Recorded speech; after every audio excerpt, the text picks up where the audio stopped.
सोनाबनि बर'फ्रा बेखौलाय मारै नायनानै थानो हाखालाय नोंसोरलाय क'क्राझारनि बर'फोर कौटि कौटि थाखानि माहाजोन जाबाय गासैबो दिल्लीनि गासैबो एमपि एमपि गफुरा जाम्बा नङा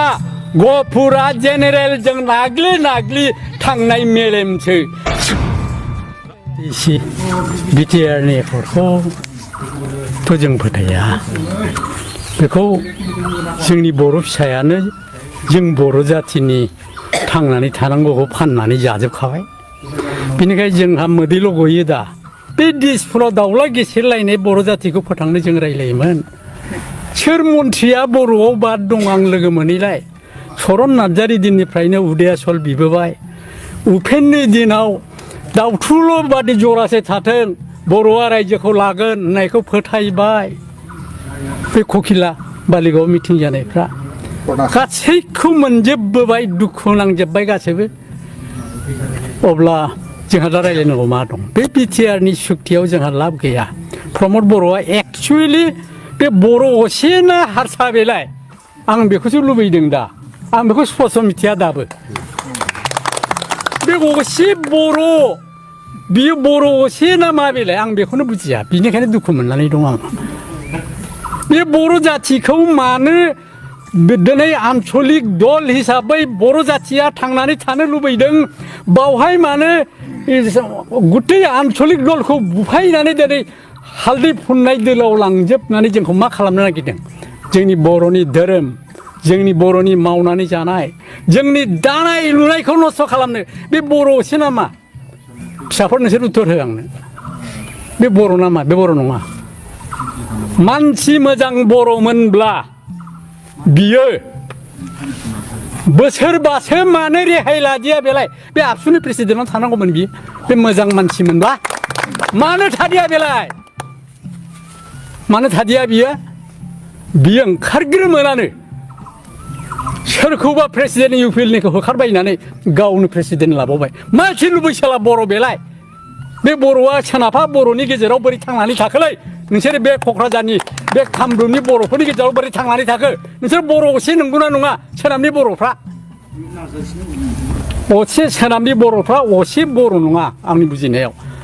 जोङो फोथायोमोन नों प्रमिला फैनानै दाव आलासि सोंनो जोङो आमायलायदों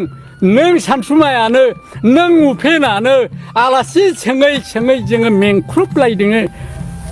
नों दिनै एनडिएफबि गायनो फैबाय न'आवनो बाहाबै थानानै फिसा फिसौ जोंहा थैजोबलांबाय गासैबो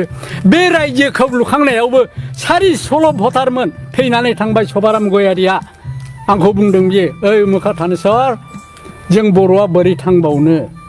मा बुंनाय जाखो सार आंथ' साख्रि लायोमोन अरुणाचलाव जोङो बे हादानाव खारलाबायनाय रेलसारियाव खारबाय बायनायखौ जोङो हमै लाबोनानै जोङो गहपुराव सोदिनि रिजार्भआव दिनै बे रिजार्भ जाबाय दिनै बेयाव बर' गामि जाबाय दिनै बे रिजार्भआबो मा रिजार्भ बेखौ दानि बर'आ बुजिया दे बाबाफोर बे हानि मुल नांग्राया आंनो आरो हनै आंजों लोगोआव बे सासे उनाव दंफायो बाखिया थैलांजोब्बाय गासैबो आंल'नोसै बेनिखायनो दुखु दं सावजाबाय जों थैलांबाय जों जिउ गारनांबाय जों हाजो मानबाय होननानै गेग' आफा आंनि बन्धुमोन नोंसोर दिनै आंखौ फोथायनाय नङा बे फिसाफ्राबो फोथायनाय नङा बिसोर उन्दै जोब गासैबो हाजो मानबाय गयारिनि लिंखिया अन्थाइयाव ओरै बारल'लांबाय थादों मनाफ्रा बेबादि जानानै हाजो खंखराव हरसे दावदाब सुनानै थाहैनानै औवा बन अखानायै गेग' आफांनो रायलायनानै इन्दिरा गान्धीखौ मेसेज हरनो लाबोदों आं थानेस्वरा लाबोदों बे इन्दिरा गान्धीजों खेमाव ओरै खोन्था आङो इन्दिरा गान्धीखौ बुंदों आं थानेस्वरा थैयाखै बे बर'खौ लुखांनायाव आं बै फंबायनावबो सोंनो हागोन शिलंआव लांफायो आं बिमला प्रसादखौ सानसे लोगो मोनबोनाय मानसि आंनि बैसोआ 82 दा आगस्ट हाबबाय बेनिखायनो आंहा दुखु दंजोबो नोङो जेल जादोंमोन हाग्रामायाबो बेखौ जेलावनो प्रानेस्वरजों आंजों फरिखा होनो प्रमिला आदा लेखा नागिरना हैदोहाय नोंसोरो हैनाय मानसि आं